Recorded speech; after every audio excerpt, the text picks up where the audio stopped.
变态修炼的阿修。爹，你得去出路，替他报仇。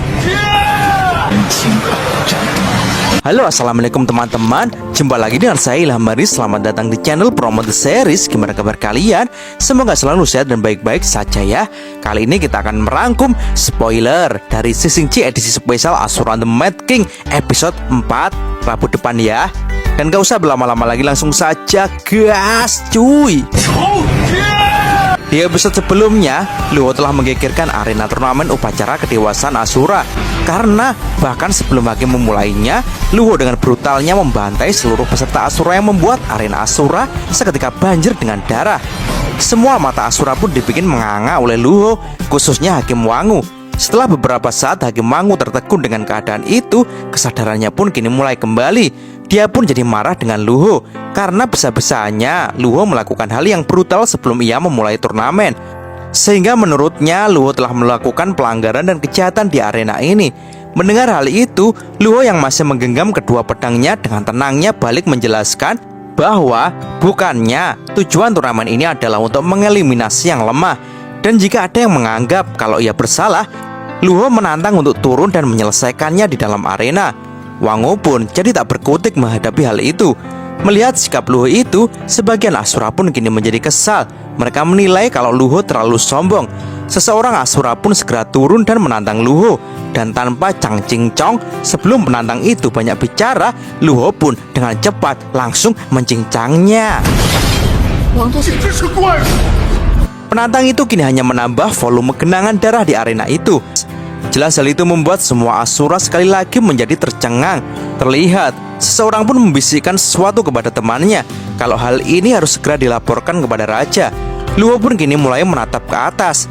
Dia merasa kalau saat ini semua orang membicarakannya dan ia merasa sangat senang. Scene lalu beralih seorang peramal wanita yang tubuhnya menempel di dinding. Di situ ia mengatakan kepada Raja Karakanta kalau Raja keempat Asura kini telah muncul di kerajaan Bandi Asura dan ia hanyalah seorang bocah. Peramal itu juga sebelumnya telah meramalkan kalau ketika sang Raja keempat muncul, maka Asura nantinya akan kembali ke surga. Raja Karakanta pun merasa jika bocah itu benar-benar dipilih oleh takdir, maka dia akan bertemu dengannya.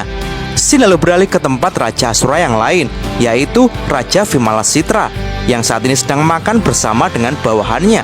Hal itu dilakukan untuk syukuran, di mana ternyata mereka telah membunuh banyak dewa di langit, dan mereka sekarang akan menikmati daging segar dari para dewa itu.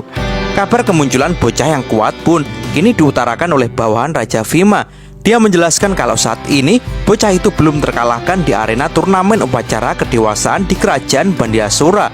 Wajah Raja Vima pun menjadi serius dan ia merasa saat ini beberapa orang akan merasa lebih cemas dengan hal itu. Scene beralih kembali di upacara kedewasaan. Terlihat saat ini Luho dengan tenang duduk dengan masih sambil memegang pedangnya.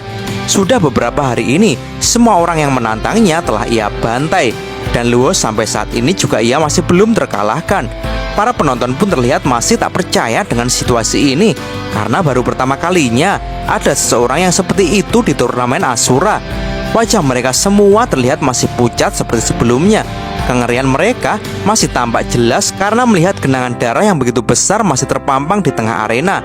Dan tiba-tiba saja Luho pun dikejutkan sesuatu karena saat ini Raja Bandi Asura sudah berada di belakangnya.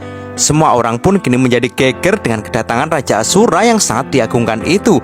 Raja Bandi pun segera menyapa Luho dan ia pun cukup terkejut karena ternyata Luho masih bocah, akan tetapi memiliki kekuatan pembunuh yang sangat luar biasa.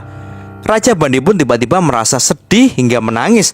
Ketika melihat Luho, ia jadi teringat masa lalunya yang kelam.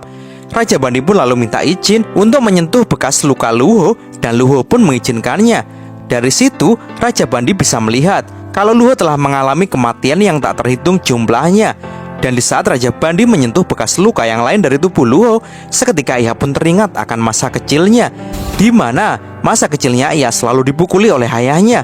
Hal itu disebabkan karena ayahnya sangat geram kepada Raja Bandi Asura yang tidak menerima takdirnya sebagai laki-laki dan ingin menjadi seorang perempuan. Bahkan Raja Bandi tiba-tiba saja memotong barangnya dan menunjukkannya kepada bapaknya. Jelas saja bapaknya jadi ngamuk bukan main. Akan tetapi Raja Bandi yang ingin membebaskan keinginannya dan telah kerasukan setan, tiba-tiba saja kekuatannya bangkit dan membunuh ayah serta paman-pamannya. Dan setelah peristiwa yang mengenaskan itu, Tabu pun datang dan menjemput Asura yang mempunyai bakat yang mengerikan itu. Di dalam kapal karam, Bandi kecil dihajar habis-habisan. Dia dipaksa untuk bertarung sampai mati oleh Tabu. Bandi pun tak kuat merasakan kekejaman dari Tabu. Ia juga tak tahan dengan kesakitan yang seperti di neraka itu. Hingga akhirnya setelah kematiannya yang ke-10, Bandi kecil nekat dan berhasil kabur dari kapal karam. Raja Bandi pun kini merasa kalau dia dan Luho mereka mempunyai kesamaan nasib. Raja Bandi Asura pun kini lalu memutuskan kalau Luho tidak bersalah atas tindakan Luho di pengadilan Asura ini. Keputusan itu sontak membuat semua mata Asura tercengang, karena raja yang paling diagungkan mereka sampai turun tangan sendiri untuk memberikan putusan kepada Luho. Akan tetapi Raja Bandi pun mengaku sangat penasaran seperti apa hasil Asura yang telah menyelesaikan pelatihan brutal di dalam kapal karam itu. Dan setelah mengatakan itu, Raja Bandi pun tanpa basa-basi langsung memukul Luho dengan keras. Sampai-sampai pukulan itu membuat Luho terlempar dengan keras dan menghancurkan tembok stadion. Hingga Luho pun kini terlempar keluar stadion. Raja Bandi pun lanjut menyusul keluar. Tindakan Raja Bandi itu membuat Luho benar-benar marah. Apalagi Raja Bandi lah yang telah membunuh si Gure. Luho pun kini akan menggunakan kesempatan ini untuk membalaskan dendam sahabatnya. Dengan cepat, ia pun segera meluapkan seluruh amarahnya. Luho pun dengan geramnya segera melompat untuk melayangkan tebasan kepada Raja Bandi. Menghadapi hal itu, Raja Bandi pun segera memberikan tembakan-tembakan kepingan racunnya secara bertubi-tubi. Di saat Luho sibuk menangkis semua serangan itu, Raja Bandi pun dengan cepat melesat dan meremas kepala Luho. Ia pun lanjut mengalirkan racun yang kuat kepada Luho. Seketika mata Luho pun menjadi memerah, wajahnya pun menjadi agak gosong. Raja Bandi pun dengan bangganya mengatakan kalau beberapa jurus hanya memerlukan sekali pukul untuk menang, dan Luho tak akan bisa selamat dari serangannya ini. Luho pun dengan segera mengumpulkan tenaganya, dan dengan sekuat tenaga ia melayangkan tebasannya. Tebasan itu melukai tangan Raja Bandi, dan Luho pun kini terlepas dari Raja Bandi. Luho pun segera memanfaatkan cipratan dari darah Raja Bandi untuk segera menyembuhkan racun yang menjangkitinya. Jelas hal itu membuat Raja Bandi mulai kesal, karena ternyata mengalahkan Luho memang tak semudah yang ia kira. Luho yang vitalitasnya telah kembali pun segera melesat untuk menyerang Raja Bandi. Raja Bandi pun juga mulai serius. Ia pun segera merilis sayap racunnya. Seketika muncul sayap racun ungu yang besar di punggungnya. Raja Bandi pun lanjut mengepakkan sayapnya, dan dari sayap itu muncul tembakan-tembakan yang mengarah kepada Luho. Dan sambil berlari maju, Luho pun dengan tangkasnya menangkis semua tembakan-tembakan racun itu. Luho pun lalu melompat sambil menarik kedua tangannya kuat-kuat ke belakang, dan makdawar. Dari tubuh Raja Bandi pun keluar gumpalan bola racun hitam yang besar yang dengan cepat menahan tebasan dari Luho. Benturan itu membuat Luho pun terpental ke belakang. Terlihat wajah Luho pun sangat geram karena dendam kesumat masih menyelimutinya, dan ia pun bertekad kalau ia tak akan kalah. Raja Bandi pun tampak santai menanggapi Luho, karena Raja Bandi ternyata hanya ingin mengetes kemampuan Luho saja, dan menurutnya bertarung mati-matian di sini itu sangat membosankan. Menurutnya, dendam Luho tak seharusnya diluapkan dengan balas membabi buta membunuh Asura lain.